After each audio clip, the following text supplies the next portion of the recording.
Jamaah, bapak-bapak, ibu-ibu, para santri, putra-putri yang sama-sama saya hormati. Pertama-tama, mari kita panjatkan rasa syukur, puja dan puji kita kepada Allah Subhanahu wa Ta'ala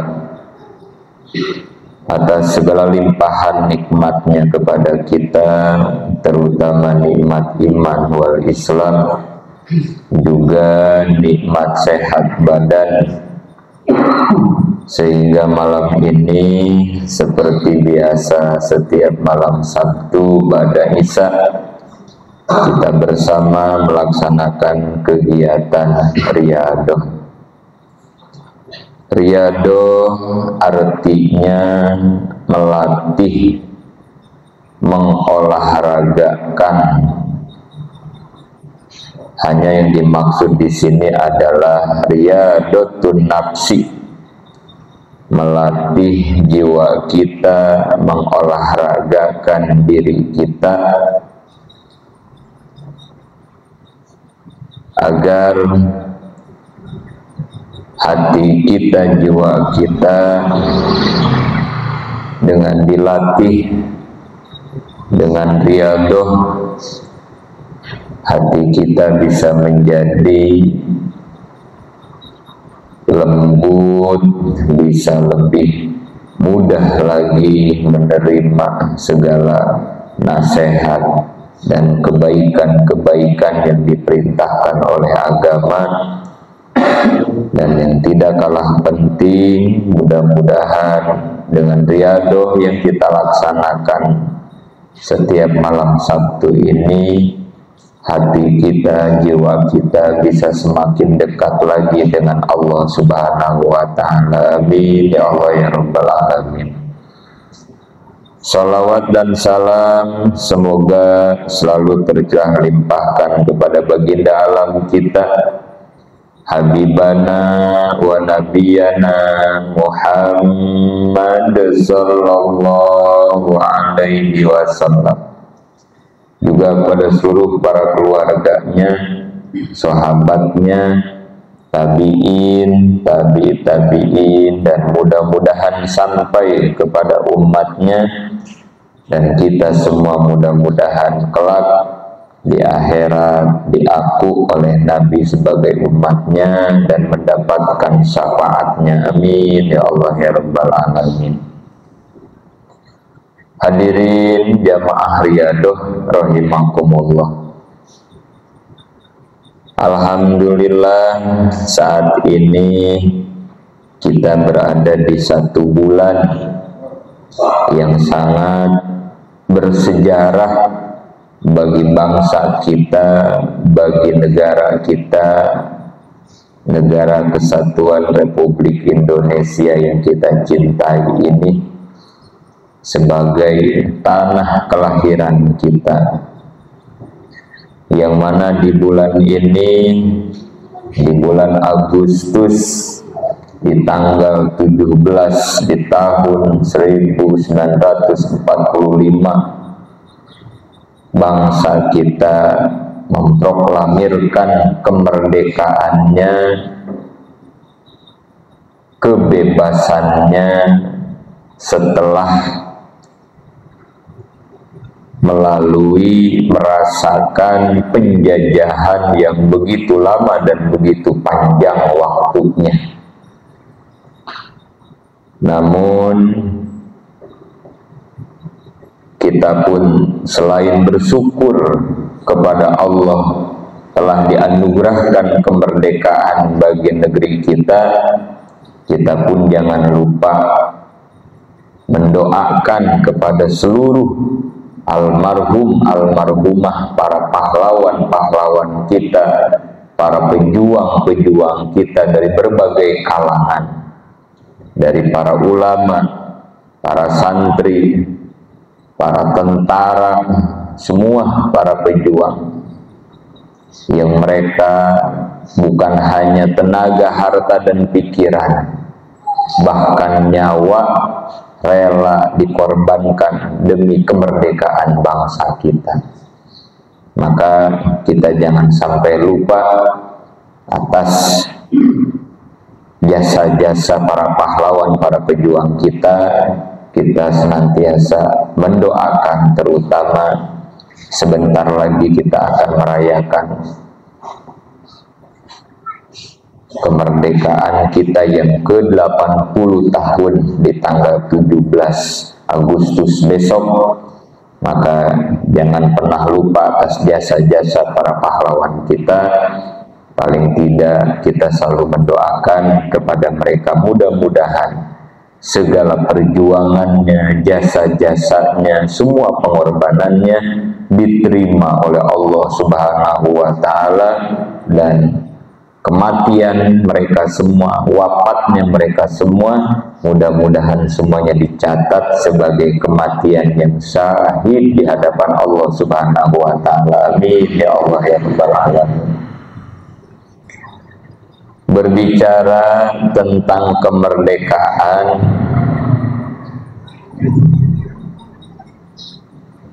selain kemerdekaan bangsa kita, negara kita, tidak kalah penting kita pun harus mau, harus berupaya, harus berusaha, harus bisa memerdekakan diri kita masing-masing.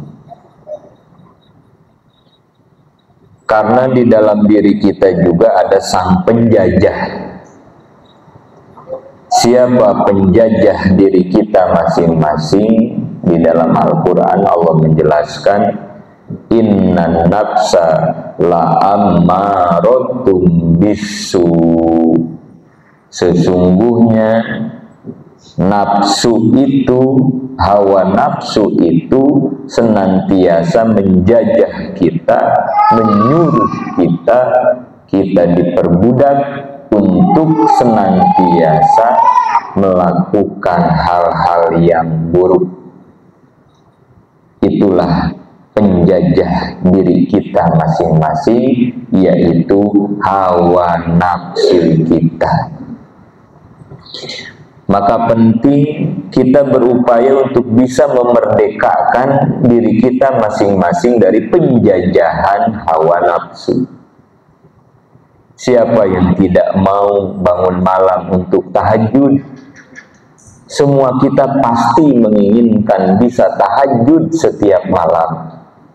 Siapa yang tidak mau sholat duha setiap pagi?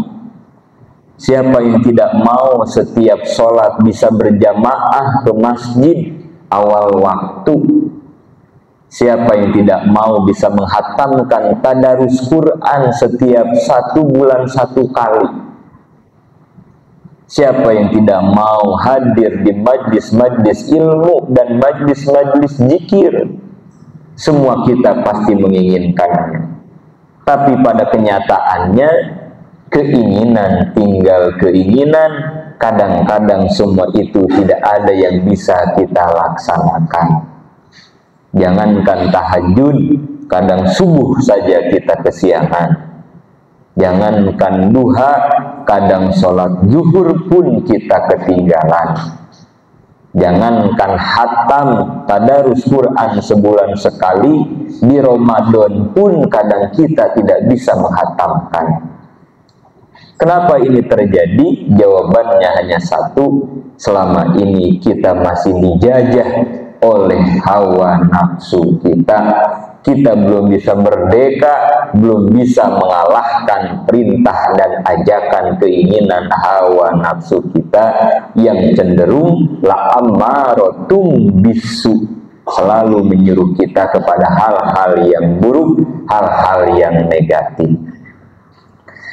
Lalu bagaimana agar kita bisa melawan hawa nafsu kita, terbebas dari penjajahan, perbudakan dari hawa nafsu kita?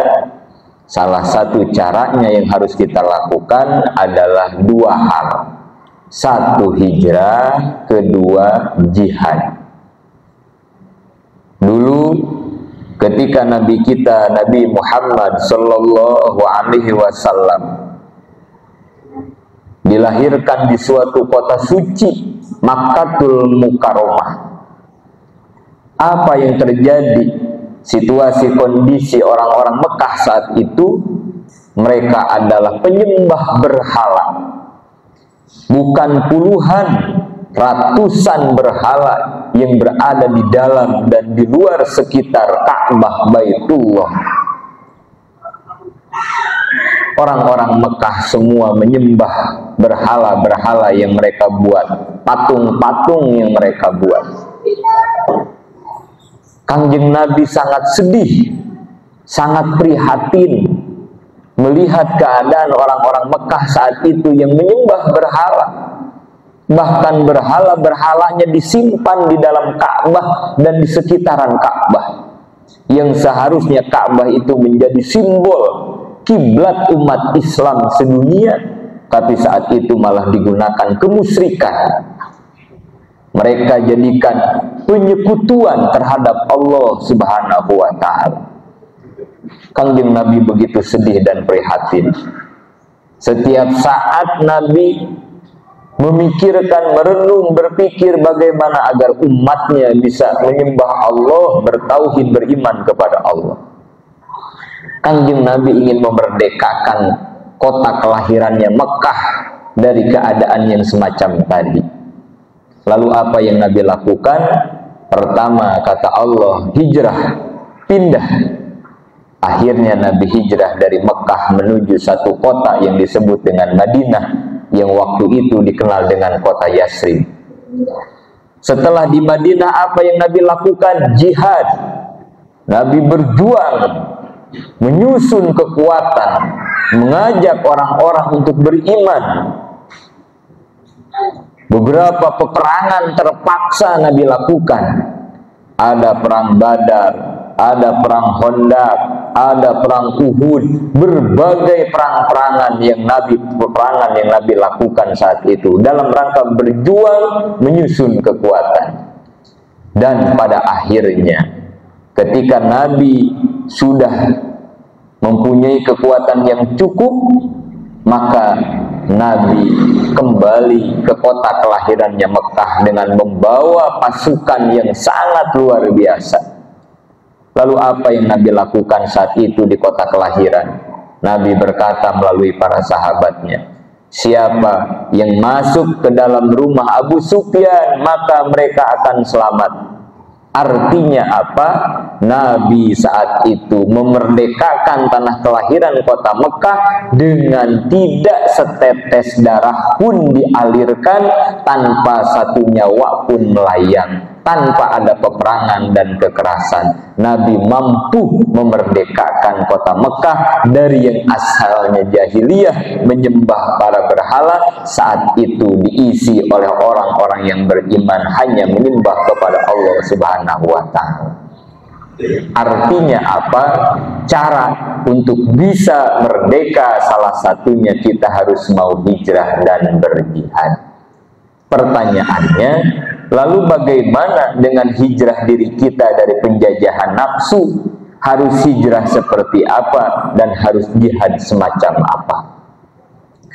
Perlu kita ketahui bahwa manusia ini terdiri dari 3 makom. Makom yang terendah disebutnya makom nafsu. Makom yang kedua disebut dengan makom akal. Makom yang tertinggi disebut dengan makom ruh. Inilah 3 makom yang harus kita pahami, dan nanti kita harus mampu menghijrahkan makom kita.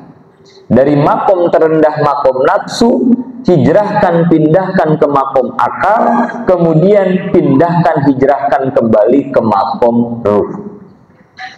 Apa itu makom nafsu? Orang-orang yang hidupnya hanya melulu mengikuti keinginan hawa nafsunya. Dan inilah makom serendah-rendahnya manusia. Ingin tidur, dia tidur. Tidak mau tahajud, tidak tahajud. Malas wiridan, habis sholat tidak pernah wiridan. Ada waktunya ngaji ke majlis taklim, dia malas, dia diam di rumah. Terus menerus hidupnya hanya mengikuti hawa nafsunya saja. Tidak pernah dilawan sedikit pun hawa nafsunya. Pagi-pagi lapar ingin nyarap, makan nasi uduk. Siang-siang ingin makan bakso, diikuti makan bakso. Sore-sore makan siomay, malam makan nasi goreng, terus diikuti keinginan hawa nafsunya. Tidak pernah sedikit pun ia lawan hawa nafsunya. HP sudah 2, ada HP baru, keluaran baru, beli karena punya uang. Baju sudah selemari, ada baju keluaran baru, beli baju yang baru. Tas sudah banyak, tapi terus apa yang diinginkan hawa nafsunya diikuti terus sama dia. Maka kata Allah di dalam Al-Quran, ulaika kal an'am balhum adol. Mereka sama seperti binatang, bahkan lebih hina, lebih rendah makomnya dibandingkan binatang. Na'udzubillahi min dzalik. Inilah orang-orang yang berada di makom nafsu. Maka itu cukup hijrahkan bersama di momentum kemerdekaan tahun ini. Bagaimana kita bisa pindah hijrah dari makom yang paling buruk ke makom yang kedua, paling tidak makom akal. Apa itu akal? Akal adalah pengikat. Akolun bahasa Arab artinya tali. Maksudnya ikat hawa nafsu kita supaya tidak terlalu liar. Ikat dengan akal kita. Setiap nafsu menginginkan sesuatu, tolong akal kita dipakai. Dipikir terlebih dahulu. Dipikirkan apanya? Manfaatkah atau mubazirkah keinginan hawa nafsu kita? Akal yang harus berpikir, akal yang harus mengikat, akal yang harus mengendalikan nafsu kita. Sudah cukup. Jangan melulu punya uang dibelikan baju baru, kan baju kita sudah terlalu banyak di dalam lemari. Lebih baik kita gunakan baju yang ada. Toh pada dasarnya baju baru dan baju lama kegunaannya sama-sama untuk menutup aurat. Lebih baik uang yang ada kita simpan, kita tabung untuk hal-hal yang lebih bermanfaat lagi nanti, untuk kebutuhan-kebutuhan yang sifatnya urgent dan mendadak. Akal bermain, akal memantau, akal yang akan mengingatkan, memberikan penjelasan, memahami kepada setiap keinginan hawa-hawa nafsu kita. Ini makom manusia yang kedua disebut makom akal. Dan yang ketiga, makom manusia tertinggi disebutnya makom ruh. Ruh, akar katanya sama dengan arwah, sama dengan istirahat. Artinya, orang-orang yang sudah ada di makom ruh, orang-orang yang sudah mampu mengistirahatkan segala keinginan-keinginan hawa nafsunya. Kalau oleh akal baru dikendalikan saja, tapi kalau dengan ruh, maka hawa nafsunya sudah tidak bisa berkutik sama sekali, tidak diberi ruang sama sekali, karena ruh adalah yang mampu mengistirahatkan segala keinginan dari hawa nafsunya. Capek kita ngikutin keinginan hawa nafsu. Apa yang untung kalau kita hidup ngikutin hawa nafsu? Tidak ada yang manfaat. Kita hanya dibuat capek. Ada orang yang hanya ingin mendapatkan kenikmatan makan, dia harus jauh-jauh berangkat ke puncak, padahal rumahnya di Bekasi. Dia rela macet-macetan berjam-jam hanya ingin bisa makan di pinggir sawah, di dalam saung. Untuk apa? Untuk memenuhi hasrat nafsu makannya saja. Habis uang, habis waktu, habis tenaga.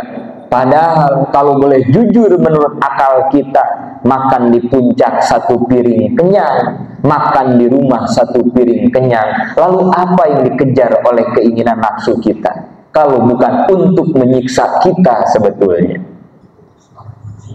Pulang capek, pulang stres, padahal habis jalan-jalan katanya. Uang habis, padahal kalau disimpan bisa kita gunakan untuk hal-hal yang lebih penting. Capek hidup kita mengikuti hawa nafsu melulu. Maka kata ruh, istirahatkan. Sudah nafsu, kamu sudah berpuluh-puluh tahun menjajah diriku, aku sudah habis segala-gala, waktuku habis mengikuti keinginan kamu, aku tambah jauh dengan Allah, banyak kegiatan aku yang tidak ada nilai apa-apa, maka mulai detik ini sudah nafsu, kamu sudah aku istirahatkan, aku sudah tidak mau lagi mengikuti ajakan dan perintahmu, wahai hawa nafsu. Inilah yang disebut dengan makom ruh, orang-orang yang sudah mampu mengistirahatkan keinginan-keinginan hawa nafsunya. Untuk hijrah dari makom-makom ini tidak ada yang harus kita miliki kecuali jiwa jihad yang kuat. Kita harus mau berjihad, harus mau berjuang, harus mau berkorban untuk bisa menghijrahkan dari makom nafsu ke makom akal sehingga sampai ke makom ruh. Tanpa jihad, tanpa mujahadah, maka semua ini tidak akan bisa tercapai. Kanjeng Nabi ketika kembali dari perang Badar di perjalanan berkata kepada para sahabat, roja'na min jihadil asghar ila jihadil akbar. Kata Nabi, kita baru saja kembali dari pertempuran kecil menuju pertempuran yang dahsyat, yang besar.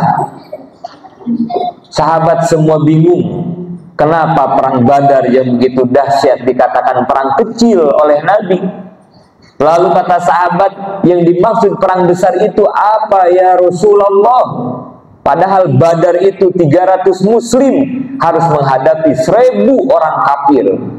Betapa tidak dahsyatnya peperangan Badar. Tapi kata Nabi, itu perang kecil, itu jihad kecil.